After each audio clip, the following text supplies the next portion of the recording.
Games usually let us step into another world, try out a new personality, or live a completely different story.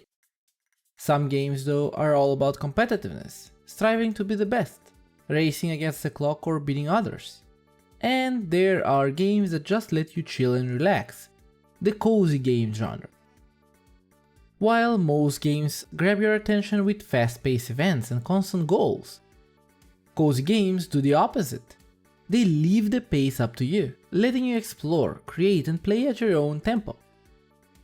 Today, I want to talk about why these slower games feel so satisfying, why they're becoming so popular, and why sometimes doing less in a game can feel like getting so much more.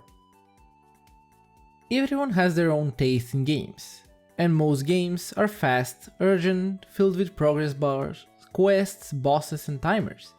Even live sims push optimization.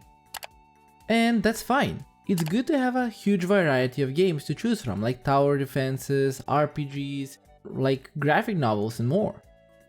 But lately, over the past couple of years, mostly after the COVID, the cozy game popularity started growing. I think that was mostly because everyone was inside and they wanted to do something a bit more chill and relaxing. And everyone from every age group got to try different games. And for some, the cozy games were the best way to spend their time, being closed indoors.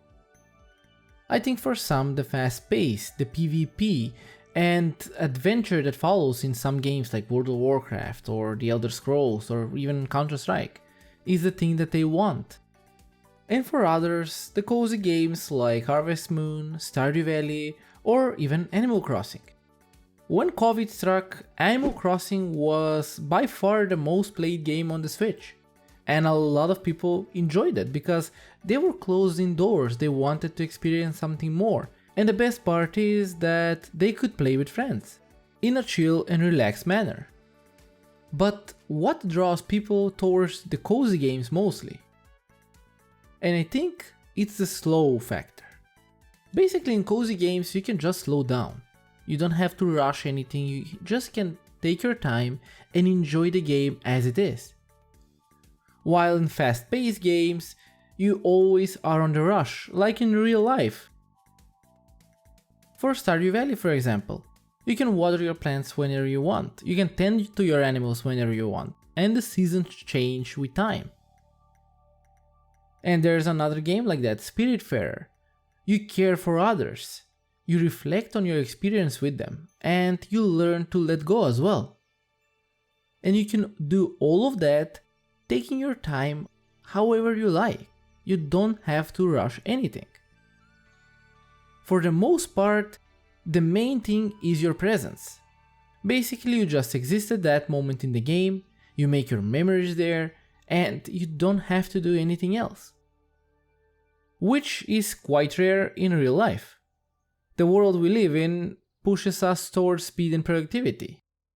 You go to work every day, a 9-to-5 job, get home, spend some time with your close ones, and enjoy a game or two, or even some board games with friends, but that all takes time.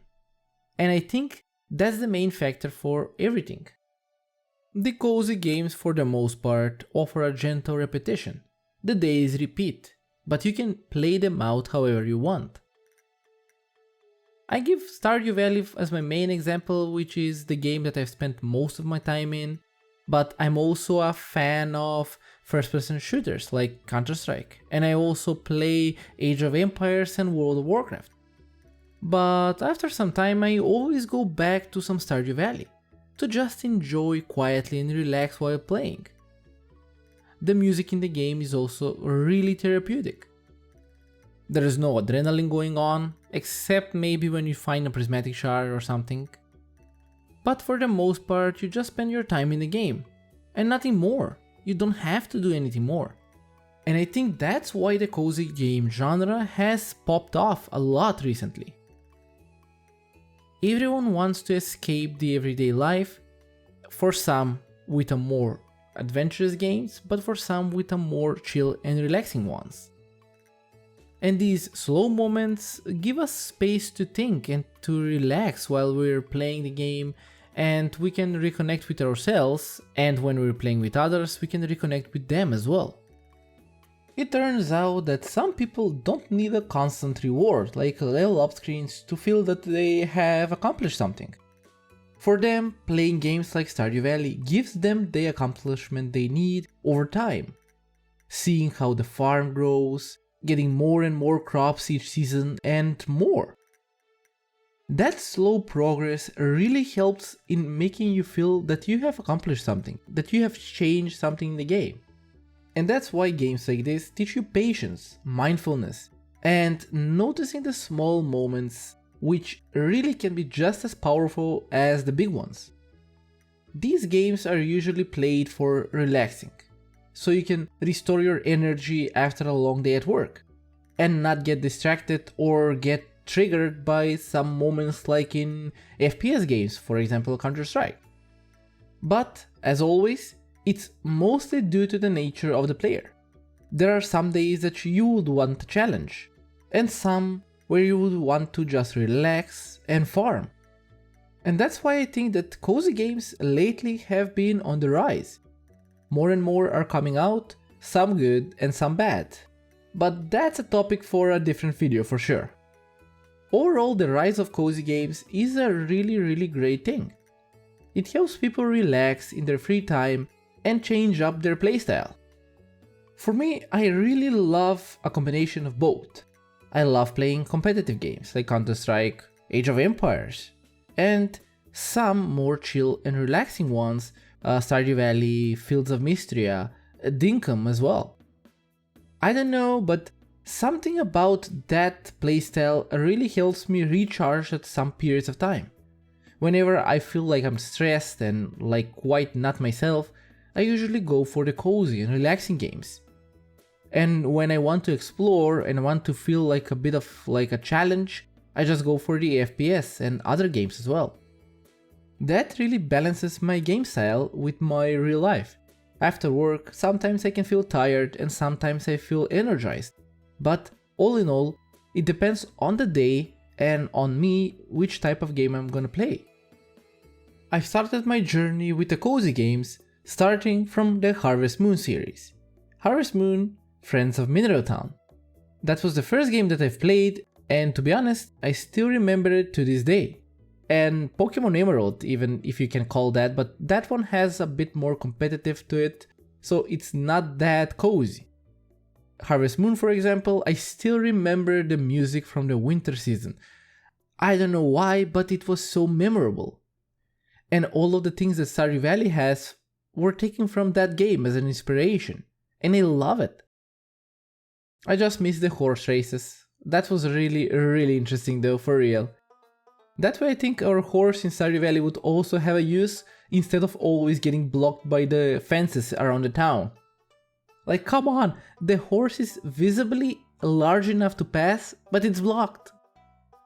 What do you really think about this? Do you need and want a constant reminder that you've progressed, that you leveled up? Or do you want it like in Stardew Valley? After you sleep, you find out if you've leveled up or not. Technically you get a message that you've leveled up when you level up while playing, but all of the benefits you find out at the end of the day. So if you ever feel tired or sometimes stressed, try out some of the cozy games that are out there. You won't regret it, and you may find something else that you'll like. There are many games like this, from Stardew Valley to Dinkum to Core Keeper and more. And it will all depend on you and what you would like to play or what will catch your eye. But don't rush the game. Let yourself get lost in it, wander, wait. You're not wasting your time, you're basically reclaiming it while playing a game that doesn't rush you and doesn't have any personal deadlines. For example, what was the last game that made you stop to experience the beauty of the world? Made you smile while looking at the world, the character and the story? Let me know down below. There are many games like that, from cozy to competitive to adventuring. And each and every one of us will have their own unique experience in all of those games. Thank you all for watching, and I hope you all have a great day. If you enjoyed today's episode, feel free to leave a like and also subscribe to the channel if you haven't already. It helps me out a lot. And for the next one, I may think about talking about why cozy games aren't really games. We'll see.